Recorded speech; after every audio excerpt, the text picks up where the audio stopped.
Habari mpenzi mtazamaji, ni kukaribisha tena kwenye channel yetu ya Heaven on Earth TV. Siku ya leo tunakuwa na mwendelezo wa kipindi kilichopita cha unaweza kuishi pasipo ngono. Siku ya leo tukiambatana na ndugu zangu hapa, tukiongozana na Pastor Peter John pamoja na kaka Simon Kasembe pamoja na dada wetu hapa, dada Ana. Tutakuwa tunajadili kuhusiana na zile topic pamoja na kujibu maswali ambayo miongoni mwetu tulikuwa tukijiuliza. Hivyo basi nikukaribishe sana katika kipindi chetu cha leo na Mungu akubariki. Amen. Pastor, nilikufuatilia sana wakati unazungumzia kuhusiana na namna mtu ambavyo anaweza kuishi bila ngono.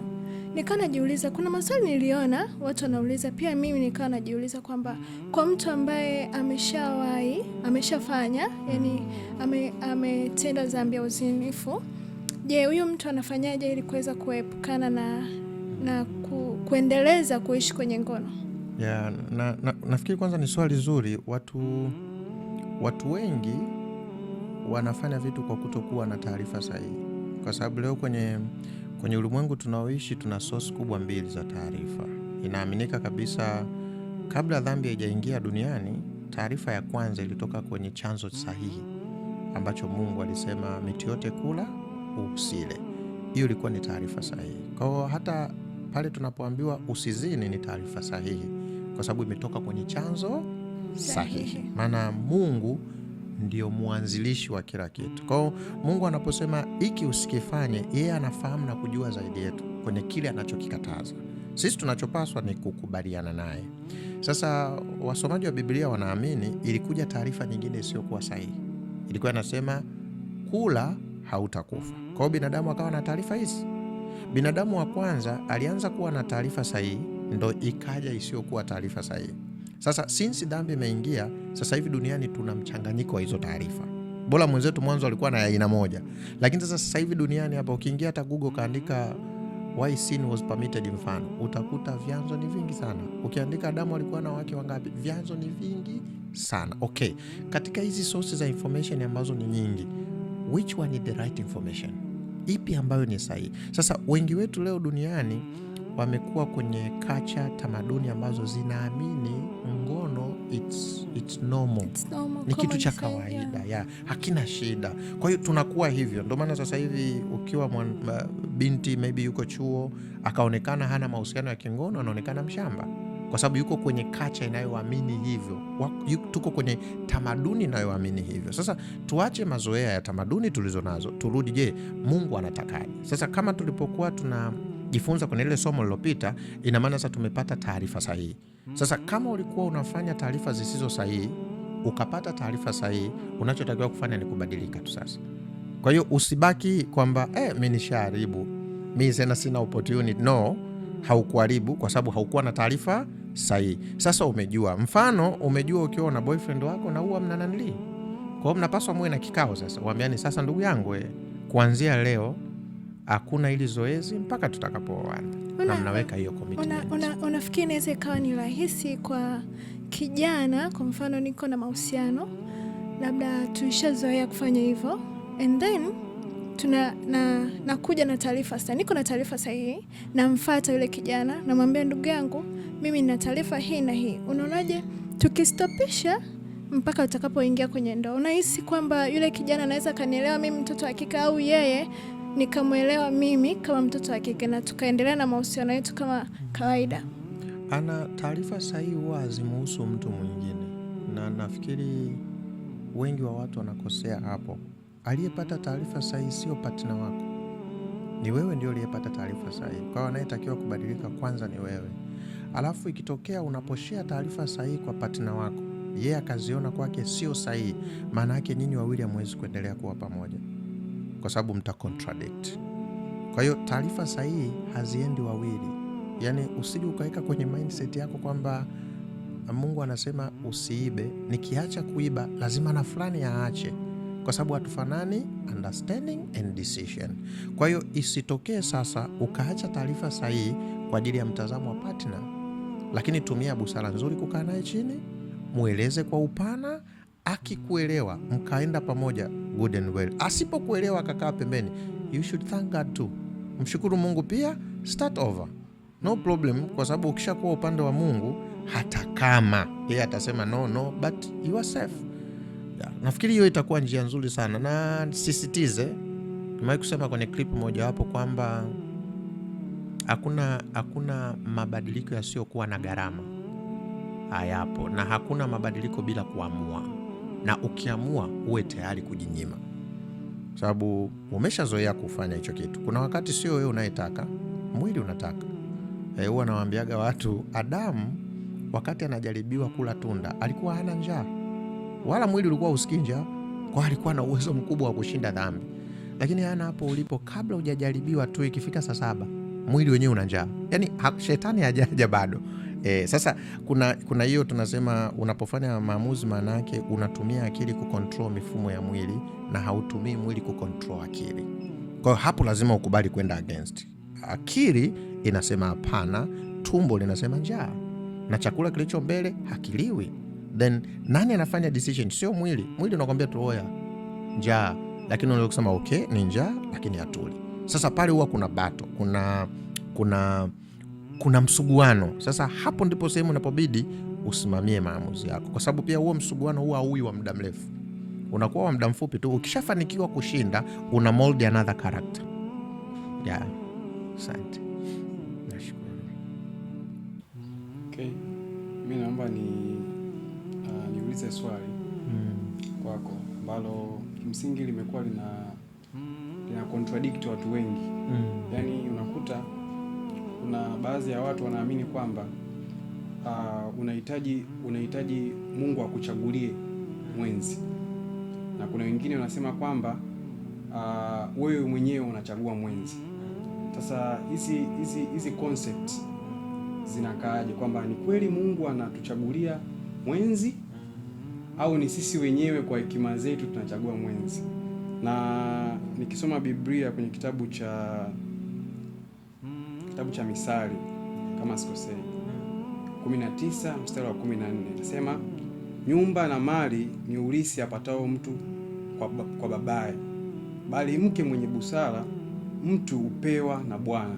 Sasa unaona hili fungu linakuwa linaelezea kwamba mke mtu anapewa na Bwana, lakini nyumba ni vitu ambavyo mtu anapewa na wazazi. Sasa hizo contradictions zimekaaje? Na tumekuwa tukifundishwa hata na baadhi ya wafundishaji wengine kwamba unajua bidii na hekima unachagua mwenyewe mke na vitu kama hivyo. Ni concept nzuri, ingaweje wasomi wengi wa Biblia especially washiriki wa kawaida hawaielewi. Kuna maneno kwenye Biblia ukiyasoma yalipo huwa yanapaswa uyafati alipopaswa kuwa. Mfano, hilo fungu lolisoma liliandikwa kipindi ambapo tayari binadamu wametenda dhambi. Sasa ili ujue mke mwema ambaye mtu alipewa na Bwana, lazima utrace back, kwa sababu mke mwema anayezungumzwa hapo aliyotolewa na Bwana, tunaenda kwenye foundation. Sasa alitolewaje na Bwana? Na hapo ndipo watu wengi wana miss. Mke mwema sio eti unakaa unasema Mungu mlete. Kwenye uumbaji Mungu alimuumba mwanaume kwanza bila mwanamke, na wakati Mungu anamuumba mwanaume, mwanamke hakuwepo. Lakini angalia kitu cha pili, wakati Mungu anamuumba mwanamke, mwanaume alikuwa amelala, hakuwepo. Kwa hiyo kulikuwa kuna mahusiano kati ya mwanamke na Mungu, na sio mwanamke na mtu mwingine yoyote. Yule ni mke mwema. Nikiwa na maana gani? Hajaolewa, hana mume, ila ni mwanamke anayefaa kuwa mke. Kwa nini? Ana mahusiano na Mungu. Kwa hiyo Mungu anapomleta mwanamke kwa mwanaume, mwanamke anayekuja kwa mwanaume ni mwaminifu, mcha Mungu, ana mahusiano na Mungu, yule ni mke mwema. Lakini Mungu hakumleta kwa Adamu afa akamwambia Adamu haya muoe. Hapo ndipo watu wanapochanganya. Mungu alipresent kitu sahihi, na kwa sababu dhambi ilikuwa haijaingia duniani, walikuwa watu hawa na wote wako sahihi. Kwa hiyo Adamu hawezi kuwa na choice nyingine, kwa sababu alikuwa na mtu sahihi. Lakini pale Mungu pia alikuwa anatufundisha sisi kwamba siku zijazo mbeleni tutakuwa na makundi ya aina hizi. Kutakuwa na watu wacha Mungu walio sahihi na kutakuwa wasio sahihi. Kutakuwa na wanawake wanaopaswa kuwa wake na kutakuwa kuna wanawake wasiopaswa kuwa wake. Kutakuwa kuna wanaume wanaopaswa kuwa wake na kutakuwa kuna wanaume wasiopaswa kuwa wake. Sasa je, katika generation yetu sasa napataje mke sasa? Kwa sababu wako walio sahihi na wako wasio sahihi. Na wapataje sasa nijue huyu ni sahihi? Ufungi tu kwa kuomba, ukeshi. Cha kwanza una invest wewe kuwa mume sahihi. That's the first thing. Wewe ukishaanza kujiinvest wewe kuwa mume sahihi, utakuta automatically kila mwanamke asiye sahihi hawezi kuwa na access na wewe. Kwa nini? Yale mambo ambayo wao wanayafanya wanaona ya kawaida, wewe kwako uyafanye kwa sababu unamheshimu Mungu. Kwa mantiki hiyo utamvutia mwanamke sahihi aliye na mahusiano na Mungu. Sasa angalia, we mwanaume sahihi una mahusiano na Mungu, unawekeza kuwa mume bora. Kuna kabinti huko Nyandete au Tanga huko, ni kabinti sahihi kanawekeza kuwa na nani? Na Mungu. Ninyi watu wawili mkikutana, mkaonesha interest zenu, mkaanzisha mahusiano, utagundua huyu ni mtu sahihi, huyu nimepewa na Bwana. Kwa nini? Kwa sababu huyo binti ana mahusiano na Mungu. Kwa hiyo Mungu hawezi kukuchagulia mke, ila wako mabinti wenye mahusiano mazuri na Mungu wanaofaa kuwa wake zako. Kama hivi tujiulize tu wote, kipi muhimu zaidi kati ya Mungu kutuchaguliwa kuokolewa na kutuchagulia mke? Kipi bora zaidi? Kama Mungu anaweza kukuchagulia mke, kwa nini asituchagulie tuokolewe? Na Mungu ametupa uwezo wa kufanyaje? Wa kuamua. Mimi ningemshangaa eti Mungu aniambie mke na kuchagulia, ila kuokoka chagua mwenyewe. Mke Mungu akuchagulii, ila wako wanawake wenye mahusiano mazuri na Mungu wapo, ambao wewe ukijiinvest kwa Mungu, huyo binti akijiinvest kwa Mungu, mtakutana mnaofanana. Sasa mkikutana, wewe utamshukuru Mungu kwamba I thank God umenipa mwanamke sahihi. Kwa nini? Kwa sababu yule mwanamke alikuwa na commitment na mahusiano na Mungu. Lakini sio eti wewe unakesha unaenda milimani, Baba katika jina la Yesu nipe mwanamke sahihi hatokee. Utaumia, utakesha sana. Ingekuwa hivyo basi na hela tungeomba hivyo, Mungu wa mbinguni niangushie 10,000 hapa. Kwa unaweza kuishia hapo. Kwa hiyo watu wasichanganye. Mithali inazungumzwa katika Mithali, anajaribu kuturudisha kwenye concept ya mwanzo ili tuweze kufanya maamuzi kwenye concept ya pili. Na ndio maana hata kwenye Mwanzo 2 fungu la 18 Mungu anaposema and God say is not good for a man to be alone, hakuzungumzia wife, alizungumzia alone. Lakini ukienda fungu la 22 ndio inatokea ndoa. Inatokeaje? Adamu sasa anamuona binti analetwa na Mungu. Adamu alipoona sema huyu ni mfupa katika mifupa, yale ni maneno ya kutongoza.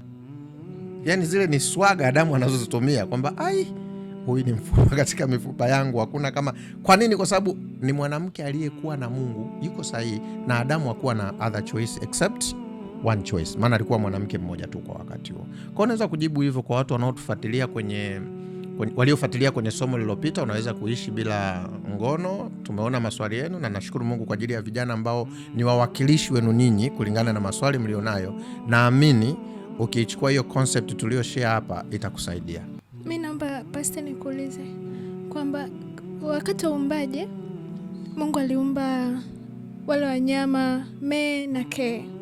Ilikuwaje yani kwamba Mungu hadi akakaa akafikiria yani aumbe mtu kwa kufanana naye, enzeni akamuumba mwanaume peke yake, alafu baadaye akaona si vyema huyu mtu akae peke yake? Ilikuwaje? Kwa nini asingewaumba tu kwa pamoja kama ambavyo aliweza kuumba wanyama na wengine?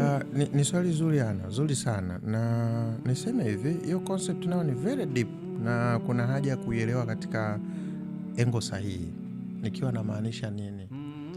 Binadamu ni kiumbe anayeumbwa kama Mungu. Moja ya sifa ya Mungu, Mungu ana maamuzi. Mungu ana uhuru wa kufanya kitu. Mungu halazimishwi. Sasa Mungu anaposema nataka nimuumbe mwanaume, nataka nimuumbe mtu, anataka muumbe mtu mwenye uwezo wa kuamua, ana uwezo wa kupambanua kama yeye. Sasa mbwa, paka, ng'ombe hawako kama Mungu. Wao hawaamui kuwa na mke, wanaamliwa. Kwa nini? Hawafanani na Mungu, hawana the power of will, hawana ile nguvu ya maamuzi. Sasa sisi Mungu hatuamlii. Ndio maana akamuumba kwamba Adamu peke yake, kwa sababu hakutaka Adamu na mkewe waumbwe automatically mke na mume. Kutakuwa hapo hujanipa uhuru wa kuchagua. Yaani hapo umenilazimisha. Sasa imagine, sina uhakika ila imagine tu, tuna imagine kwamba papu wako wawili ghafla wanaamka, afu Adamu anamwambia Mungu, wewe huyu sijamuelewa. Kama ana uhuru wa kuchagua kwamba Mungu mimi niache. Ndio maana Mungu alimwacha Adamu peke yake. Lakini hata alipomuumba mwanamke, Mungu hakulazimisha. Na Mungu aliongea yeye mwenyewe. Yaani lile neno Mungu anaposema si vema mtu huyo awe peke yake, alikuwa ongei na mwingine. Ila unajua kwenye uandishi kuna hiki nacho ni muhimu watu wajue. Kwenye uandishi wa Biblia wakina Musa walikuwa wanaandika kwa njia kubwa mbili, maono ama ndoto. Sasa kwa mfano kwenye maono anakuwa anaona. Kwa hiyo Musa anamuona Mungu, alafu anaona Mungu anapofikiria. Mungu anasema hivi, Mungu sasa anafikiria mwenyewe, si vema mtu huyo awe peke yake. Kwa hiyo Musa anapoandika, anaandika kile alichokiona Mungu anakifikiria. Sio mwanaume ila ni Mungu, kwamba si vema mtu huyu awe peke yake. Mungu ndo anaona si vema, lakini huyu mtu kapewa uwezo wa kuchagua. Yeye ataona hivyo. Kwa sababu kama umenipa uwezo wa kuchagua, wewe unaweza ukaona si vema niwe peke yangu, mimi nikaona ni vema niwe peke yangu. Ndio maana akamuumba Adamu peke yake, ili Adamu naye kwa uhuru wa kuchagua. Kwa hiyo Adamu alivyochagua vile ambavyo Mungu anataka, kwake Mungu akawa satisfied kwamba okay, kumbe nina mtu anayeweza kuchagua vitu sahihi. Kumbe nina mtu. Kwa hiyo watu wasisahau, ni kwa sababu Mungu anahitaji sisi tufanye decision. Wanyama hawafanyi decision. Ndio maana they can make love everywhere. Kokote mnyama anaweza kashiriki tendo la ndoa, havai nguo, lakini sisi tuna decision. Kwa hiyo Mungu alichokuwa ana introduce pale ni power of will, kufanya maamuzi. Hata kuingia kwenye ndoa sio lazima kwa sababu Mungu alianzisha. Bado una maamuzi. Niliwahi kusema hii sehemu watu hawakuelewa. Ndio maana Yesu mwenyewe alipokuwa duniani hakuoa katika mwili wa kibinadamu. Paulo hakuoa, Petro hakuoa. Kwa hiyo bado sio lazima kuoa. Tuna nguvu ya kuchagua. Asante Ana. Nashukuru sana. Okay. Mimi pia Pastor nina swali hapa. Ukiangalia, je, ni dhambi au kuna ubaya wote kwa mimi kumwomba Mungu kwamba Mungu anipatie mwenzi sahihi? Na je, nitajuaje huyu mwenzi atakuwa ni sahihi kwangu? Na ukizingatia hata katika Biblia anasema kwamba sijui kama ile mstari utakuwa uko sawa au watu wanaochukulia vipi, maana kila mtu ana namna yake ya kutafsiri neno.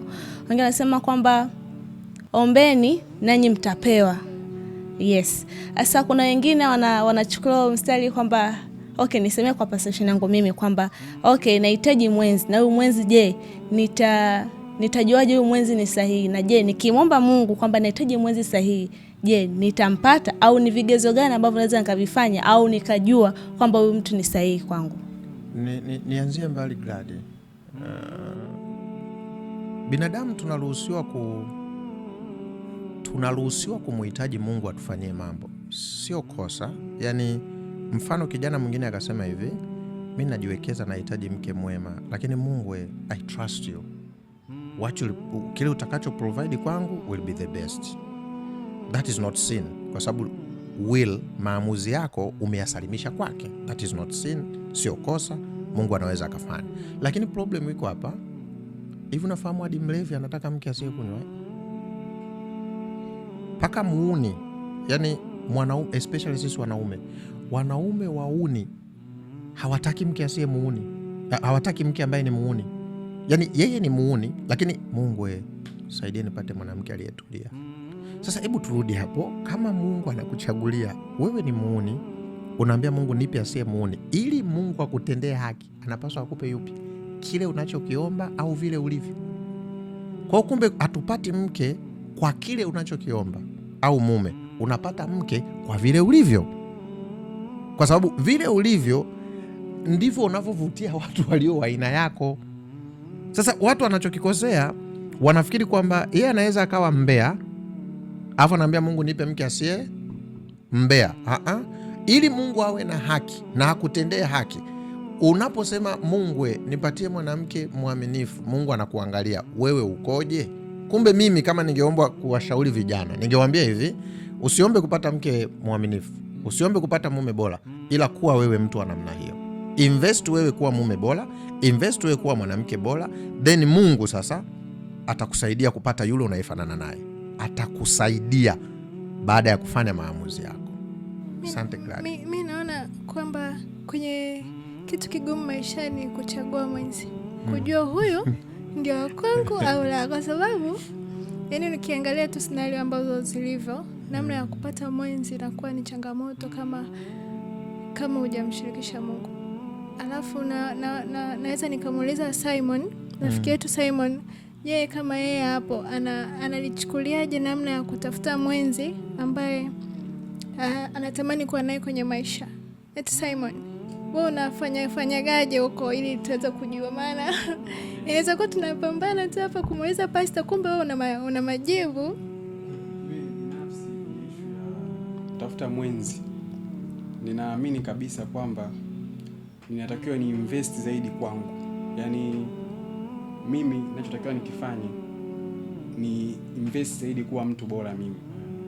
Yaani nisitegemee kwamba mtu wa nje ndiye aje nikamilishe mimi.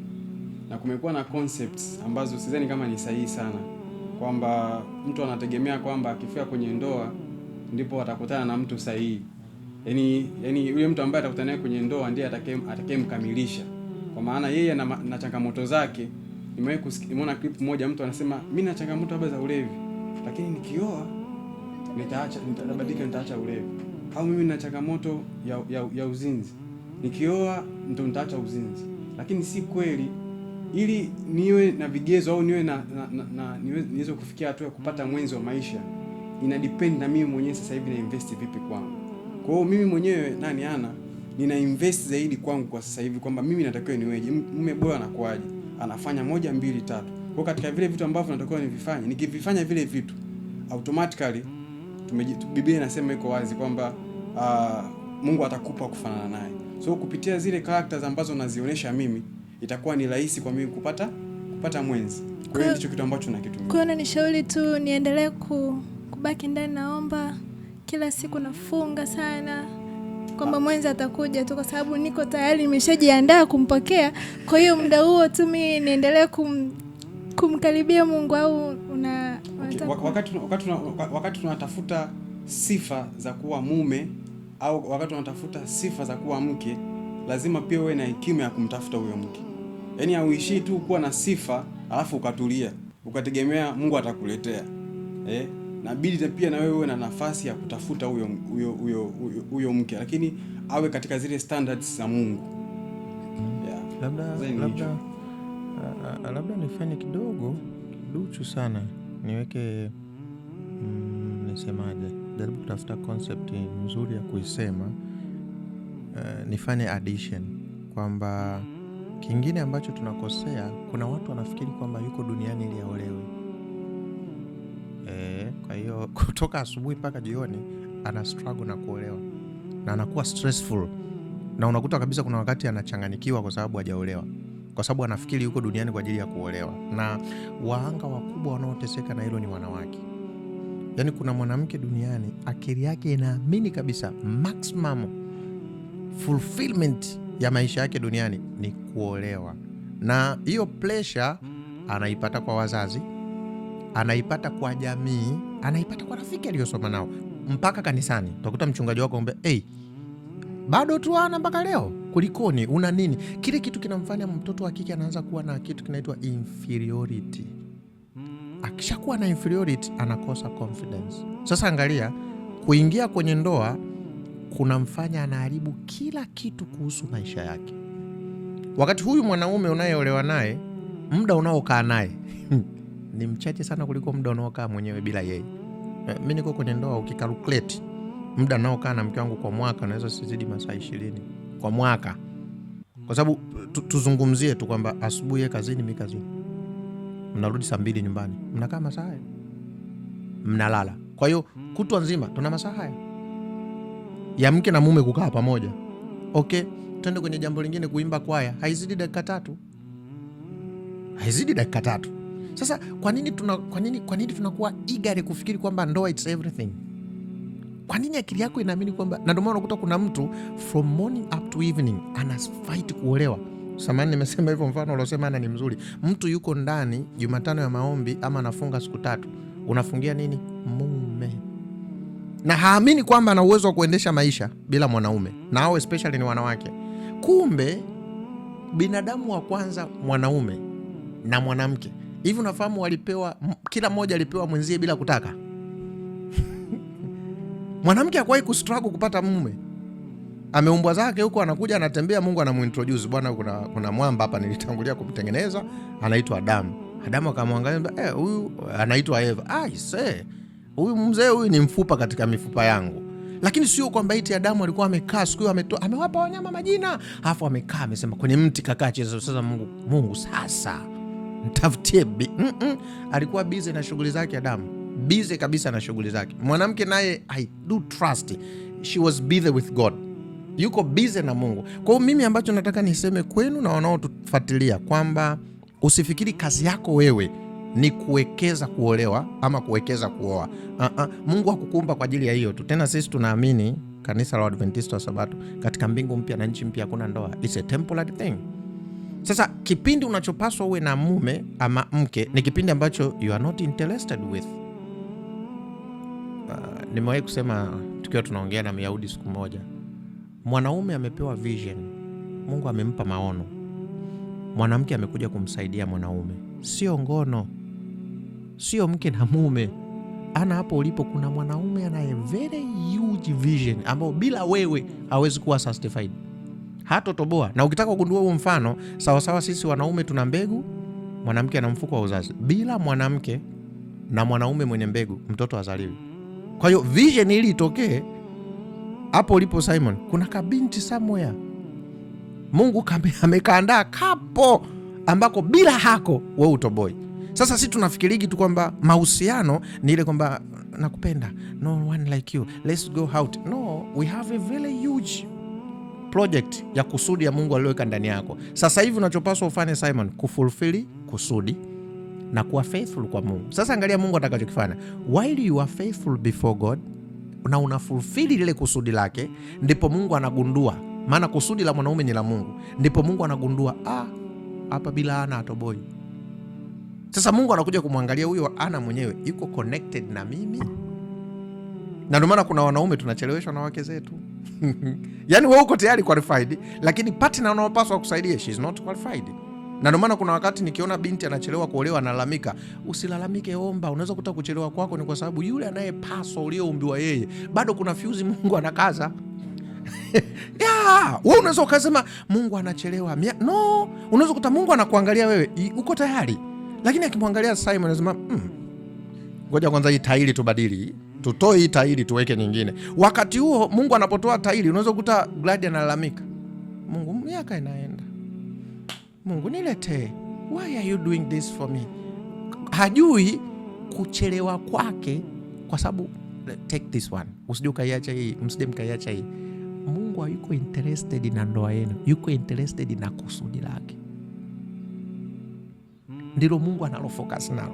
Nyinyi mnajua mnataka tumuwe wawili. Mungu anaangalia tomorrow.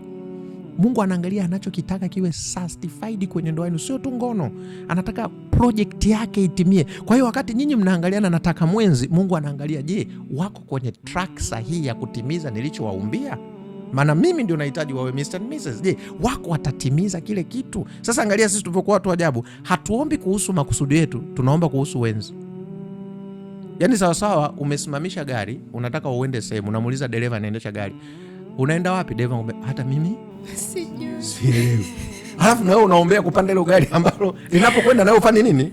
Sasa usihitaji gari la safari, kwa sababu unaweza kukuta dereva ajui anako. Anza kwanza kutaka kujua unaenda wapi, ili ukifika stand ujue napanda gari gani. Okay. Sasa sisi hatutaki kujua naenda wapi, sisi tunataka gari. Mungu gari.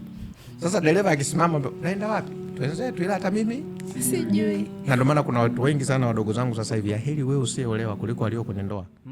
Trust me. Unaweza saizi ukawa nje ya ndoa ukaitamani, lakini kuna watu wana gari hawajui linako kwenda. Na wana miaka 10 na wana struggle na hawezi kuachana. Wanapambana na hali yao. Kwa hiyo mimi niwaombe nyinyi mabinti zangu, baada ya kustruggle kupata mume, search yourself. Search yourself. Mwambie Mungu, why are you created me? Kwani umeniumba? Unataka nifanye nini? Alafu wekeza nguvu kwenye kile ambacho Mungu alichokuitia. Angalia sasa mabinti, wewe ni msaidizi. Ukishawekeza nguvu kwenye kile Mungu alichokiumba ndani yako, ndani ya utendaji wa kile unachokifanya, ndipo unapokutana na mtu wako. Maana wewe ni msaidizi, utakutana na huge vision. Kwa sasa hivi kuna activities unaweza kukutana unazifanya, wewe unajua tu unafanya kwa ajili yako, lakini Mungu anasema okay, tumebaki kidogo. Maana kuna kijana mwingine naye anakuja upande huo, Kwa Mungu asema hapa hatuna zaidi ya dakika 15, kitu kinafanyeje? Kwa mimi niwaombe tuweni wavumilivu. Kuna msemo sio mzuri, no hurry in Africa. Sasa badilisha, no hurry in relationship. Ila find yourself. Nataka nikuulize swali. Kuna point umesema kwamba mwanaume amewekewa vision. Umeona? So vipi kwa mtu ambaye ameamua kutokuingia kwenye marriage? Inakuwa ile vision inatimiaje? Umesema kila mwanaume amewekewa vision ambayo mwanamke anakuwepo pale ili kuweza kuikamilisha. Je, kwa mtu ambaye hajapani kuoa au kwa mdada ambaye hajapani kuolewa, inakuwaje ile vision kwenda kutimia? Yeah, of course, swali zuri. By then unajua mwanamke na mwanaume hawako tu kwa ajili ya kuoana. Tofauti ya mwanamke rafiki yako wa kawaida na mwanamke mkeo tofauti. It's only sex. That's the difference. Kwa unaweza kukuta Simon akasaidiwa na dada yake kutimiza makusudi aliyonayo. It is possible. Maana ni mwanamke. Ni muhimu sana. Niamini mimi nikwambie hichi kitu Hakuna success without woman. Na hakuna success without man. That is naked truth. Ila usisahau, sio lazima muwe mke na mume. Na ndio maana ukienda ofisini, receptionist wengi wanawake. Mimi kwenye ofisi yangu, barua nyingi zinazoandikwa, mimi natoa mawazo, anayeandika ni mwanamke. Ila ikija kwako imeandikwa mkurugenzi watu watanisifia mimi, lakini there is another part. Hata hapa tunapoongea tunaonekana sisi, lakini kuna watu waonekani hapa ambao wana invest kuliko maelezo ili jambo litokeleze. Kwa hiyo pia usiweke akilini kwamba bila mwanamke ni msaidizi, mimi nimebeba ndoto. Ukafikiri ili mwanamke akusaidie lazima awe mkeo. Kama ndio hivyo, mbona mama yako amekusaidia sana na kuwa mkeo? Kwa hiyo tuna uwezo wa kusaidiwa na wasio wake zetu. It is possible. Na ndio maana kuoa ni uchaguzi. Liko hilo somo, nafikiri ni somo la 3 kutoka hapa, ambao linasema kuoa sio lazima. Lipo, tutajifunza kwa mbele na iko siku tutalidiscuss.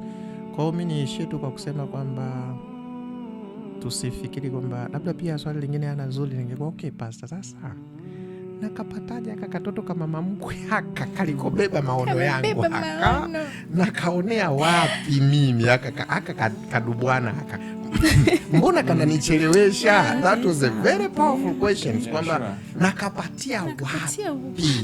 Mbona mimi ananisumbua hivi?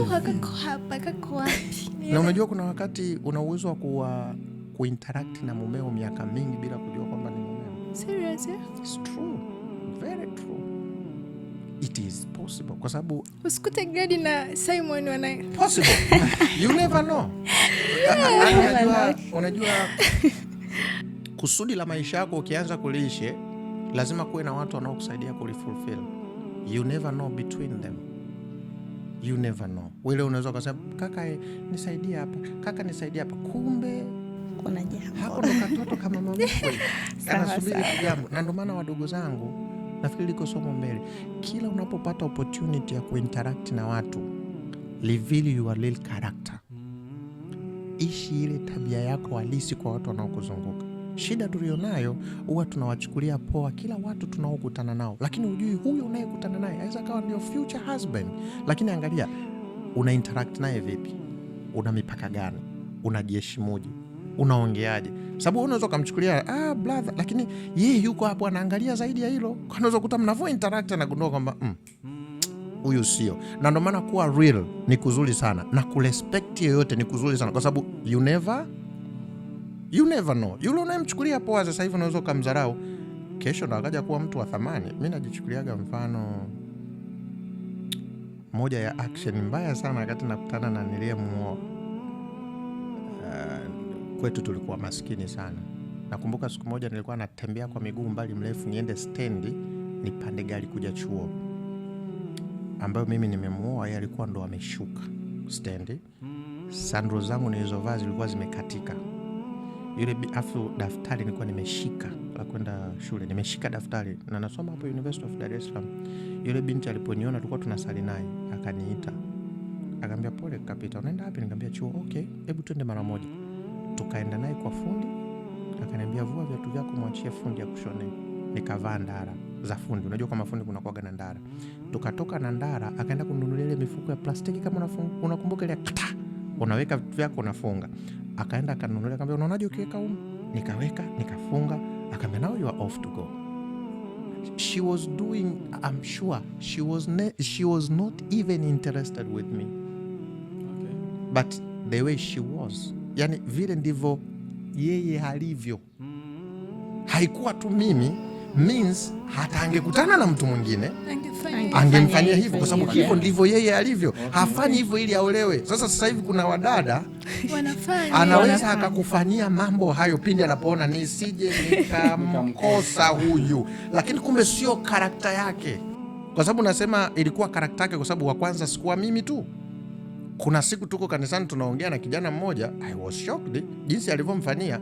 Nikabaki what? Tulikuwa tunatakiwa tusafiri kwenda somewhere. Yule kijana hakuwa amelipa mchango, hakuwa na nguo. Yule binti alimlipia mchango, akampa shati na suruali. Hiyo ni tabia yake. Kwa hiyo kuna siku tumekaa tunamjadili, tunakuta wote tushafanywa huduma kwa jamii na mtu huyu. Ni vizuri sana kuishi karakta yako ili mtu agundue hauinvesti, ila that is the way you are. Na hiyo itakusaidia sana kwenye mahusiano. Sio tu lazima upate mume, lakini kwenye mahusiano. Sasa leo Mungu awasaidie vijana wangu. Watu wengi ni fake. Wewe ukitaka kuamini, onyesha interest kwa binti. Utaona apple linaletwa. Shati umeonyesha interest. Na ukizingua vinakata. Vinapotea na upepo. Sasa chagua mwenye. Sasa mimi nikuombe, wewe usiishi hivyo. Ishi real. Ishi who you are. Hiyo itakufanya kukutana na mtu sahihi, kwa sababu hata tukikujadili tutakujadili mtu wa aina hii. That will be so fine. Mimi na swali la mwisho hapo kidogo kabla sijamaliza hii mada hapa. Na swali dogo. Tumezungumza kwamba wanaume wanakuwa na vision. Mara nyingi tunategemea wanaume kuwa na vision ndio wabeba maono.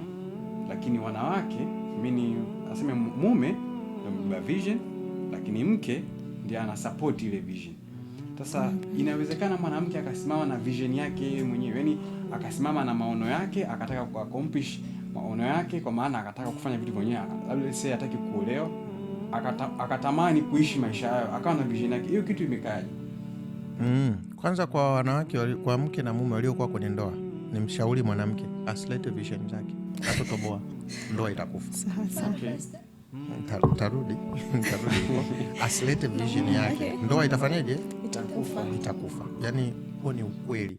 Na unajua wanawake wengi, nimewahi kusema niliitwa na wanamama, sitataja ni watu gani, ila niliitwa serikalini kwa kuzungumza nao. Nilipoambia wanawake hawana vision, walikuja juu, unatudharau sisi tuna vision. Nikamwambia okay, mention your vision. Mama mmoja anambia, mimi nataka nisome PhD. Nikamwambia who told you studying PhD it's a vision? Unajua kingine kibaya tulichonacho, people they don't know the meaning of vision. Mtu anajua kusoma PhD ni vision, mtu anajua kununua gari ni vision, mtu anajua kujenga nyumba ni vision. That is huo ni uongo.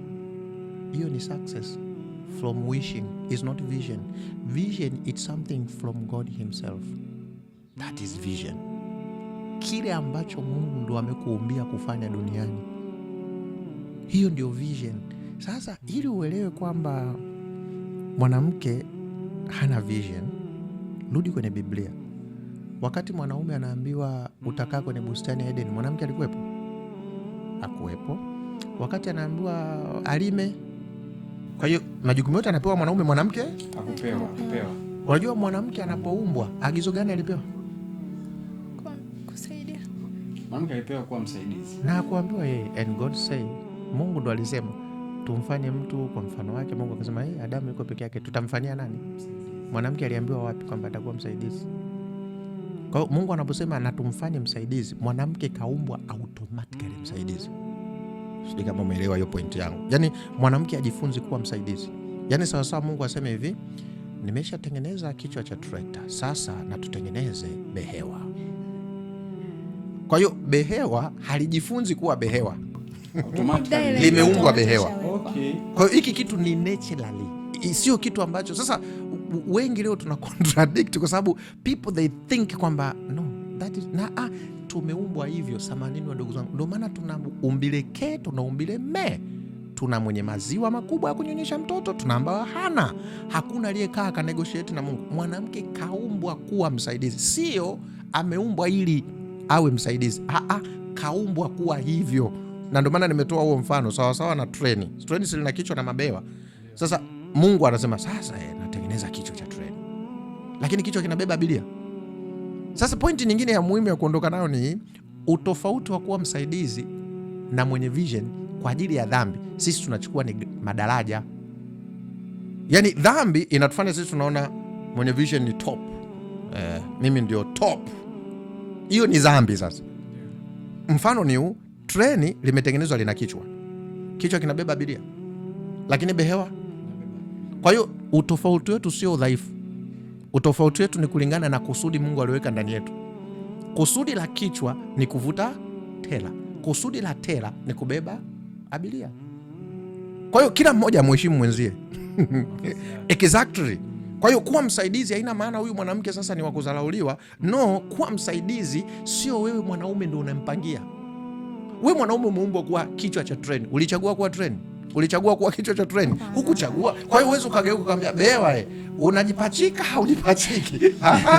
Huwezi kuliambia hivyo kwa sababu hakuna aliyechagua. Sasa dhambi leo imetufanya tunaamini hivi, mwanaume ni kichwa cha familia. Ndio ile unakuta mtu asiyejifunza biblical perspective ndio unasikia humu ndani mimi ndio nikisema nimesema. Humu ndani mimi ndio mwanaume. Huyo ujue kabisa huyo ameenda against na Mungu. Kwa sababu tulivyoumbwa, na ndio maana ili mwanaume aweze kuwa kichwa cha familia lazima awe kichwa chake ni Kristo. Maana yake lazima mwanaume awe na mahusiano na Mungu. Ili mwanamke aweze kuwa msaidizi vizuri lazima kichwa chake awe mwanaume. Ila usisahau mwanaume ambaye kichwa chake ni nani? Ni Kristo. Na ndio maana nikifika hapa nakwambia si kila mwanaume anapaswa kuwa kichwa chako. Inategemea huyo mwanaume yeye kakaliwa na nani. Kwa sababu kuna mwingine unakutana naye kakaliwa na Lucifer. Hawezi kuwa kichwa chako kwa sababu yeye atakuelekeza tukanywe bia. Huyo sio kichwa.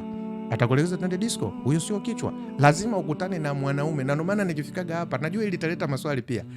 Biblia inaposema mwanamke jisalimishe kwa mwanaume, yupi? Sio tu jisalimishe, sawa, yupi? That is very important. Sio kila mwanaume unajisalimisha, yupi? Mwanaume ambaye kichwa chake ni nani?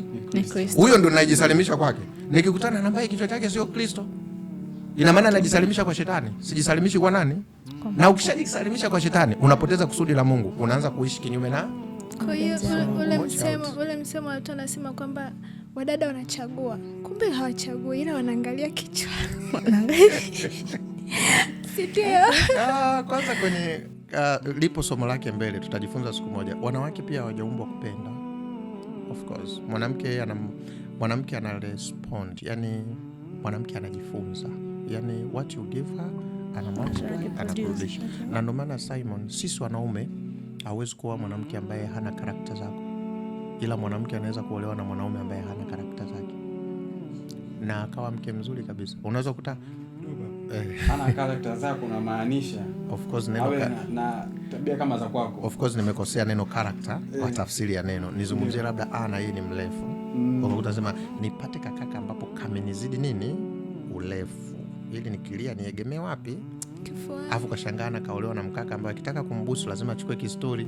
Na mbeba kafupi. Kwa nini kaolewa? Kwa sababu ana uwezo wa kutokuvutiwa na physical appearance, lakini yule mwanaume akimpenda, akimjali, akimsikiliza na akiwa mwanaume sahihi, mwanamke ana trend ya kujifunza kukupenda. Kile unachomfanyia. Kwa hiyo utakuta baadaye anaenda mpaka anakupenda. Uje kukutana na scenario kuna dada alikuwa anamkataa mkaka fulani hivi saizi ni mmewe. Nyingi sana kwa sababu wanawake wao wana uwezo wa kujifunza. Sisi hatuna. Yaani niwaambie wadogo zangu usiongopewe na mwanaume. Hakuna mwanaume anaweza kujifunza kukupenda. Kwa sababu mwanaume akupendi akiwa mko kwenye mahusiano. Anakupenda kabla mjawa kwenye mahusiano. Kwa sababu sisi kinachoanza ni kukupenda. Lakini mwanamke anaweza asianze na kukupenda kabisa, lakini baadaye ukashangaa umependwa mpaka wewe mwenyewe unajiuliza, hey, mbona amezidi? Kwa sababu wewe unachompa anaboresha, anakurudishia. Kwa hiyo ukiona binti anamwambia nakupenda sana silali kwa ajili yako, jiulize kaanza lini? nimemfanyia nini? Imekuwaje? Yes. Na ndio maana angalia hata sasa hivi kwenye jamii tunayoishi, ukiona mabinti wengi wanazungumzia kupenda, wamekuwa affected na tamthilia, nyimbo. Mtu kasikiliza nyimbo nakupenda ulivyo mimi, kwa hakika naenda kuangalia nakuta ule wimbo sasa huko anakuambia nakupenda Simon mimi, ni wimbo, sio naturally from you. Na ndio maana hivi vitu navyo vina athari kubwa sana kwa watoto wa kike. Ndio maana unakuta wao ndo wanaathirika sana na hizo tamthilia ndio. Na ndio maana hata nyimbo za mahusiano kwa mwanamke zinaweza zikamfanya kupenda. Kwa anaweza akakupenda wewe lakini akilini mwako ni ule wimbo. Exactly. Wako na hiyo character. Mimi ni washukuru. Kama kuna swali lingine? Mimi nafikiri Simon, are we done? Au kuna? Mimi kwa kweli sina swali. Gladi? Hapana, mimi sina swali kwa kweli Pastor, ila nikushukuru. Natumaini hata kwa yale ambayo hatakuwa tunayafahamu, natumaini tumepata kitu. Kama hapo kwenye pointi ambayo umesema kwamba kusoma masters sio vision, ni success. Basi hapo nimepata kitu, kama kumbe kuna baadhi ya vitu ambavyo nakuwa napanga mimi najua ni vision, kumbe ni success. Basi itakuwa ni funzo kwetu na hata kwa mabinti wengine na watu wengine watagain na kujua ni vision ni ipi na success ni ipi. So nikushukuru sana Pastor na Mungu akubariki. Na mimi niwashukuru. Nafikiri pia kuna vipindi vya mbeleni huko Mungu akitujalia tutakuja kufundisha vision ni nini. Ni muhimu sana watu kujua kwa sababu nimalizie tu kwa kusema ili ukishaita kitu ni vision, maana yake hakuna mtu mwingine ata accomplish except you. Lakini ukisema PhD ni vision, okay, wangapi tunayo? Na unafahamu kwamba hapa Simon ulipo unaweza ukaamua sasa hivi kwamba nataka niwe na PhD na ukawa nayo. Hiyo sio vision kwa sababu hata mimi naweza ku accomplish. Lakini kile kitu ambacho unakifanya wewe Simon na hakuna mwingine akifanya na siku ukifa hakitafanyika, that is vision. Ndio maana tusichanganye. Gari ni swala la muda tu wana. Ni swala la muda. Yaani hilo hata hujanishinda. Yaani unavyonipita babani it's matter of time. Muda, okay. Nisikilizie. Give me time. 2028 tutakuwa tunanyang'anyana sehemu ya kupaki. It's not vision. Lakini pia mwishoni niwashukuru nyinyi, lakini nichukue nafasi pia kuwashukuru watu wanaotufuatilia kutoka katika channel yetu YouTube, Instagram, TikTok na Facebook ya Heaven on Earth. Tuko na mfululizo wa masomo 16. Somo la kwanza ndilo ambalo tumelijadili leo hapa, lililokuwa linasema unaweza kuishi bila kufanya ngono. Na tuliangalia kwenye hilo somo na tunaenda somo la pili, naomba usipange kulikosa. Ni muhimu mno na mimi litakusaidia. Leo nilikuwa pamoja na Antiana, tulikuwa na Gladi pamoja na Uncle Simon. Lengo letu kubwa hapa tulikuwa kwa niaba yenu ninyi mnaotufuatia katika social media, kuangalia katika somo lililopita ni maswali gani yamejitokeza, vitu gani ambavyo vimekuwa changamoto, tumevijaribu kuvijibu kwa pamoja. Lakini hii pia haikuzuii, kama bado una swali lingine, angalia tuna namba ya simu hapo chini. Una uwezo wa kuwasiliana na sisi, bado tutakuwa na vipindi vya aina hii katika kuwajibu na kukufikia. Lengo letu sisi kubwa ni kuhakikisha tunatoa uelewa sahihi ili wewe ufanye maamuzi. Kwa nichukue nafasi kuwashukuru Gladi, asante sana kwa namna ambavyo umetuongoza. Najua pia utatufungia kipindi. Ana, ubarikiwe. Imekuwa baraka kuwa nawe. Simon, congratulations. Asante sana kwa cooperate pamoja. Jamani, tunawakaribisha Heaven on Earth, yani mbingu katika dunia. Maana yake vile Mungu alivyotaka dunia yetu iwe, sisi tuko hapa kwa sababu ya kuleta elimu hiyo. Mungu awabariki na kukaribisha Gladi kwa kufunga. Hivyo ndivyo itakavyokuwa tamati ya kipindi chetu. Ni wakaribishe tena kwa kipindi kijacho.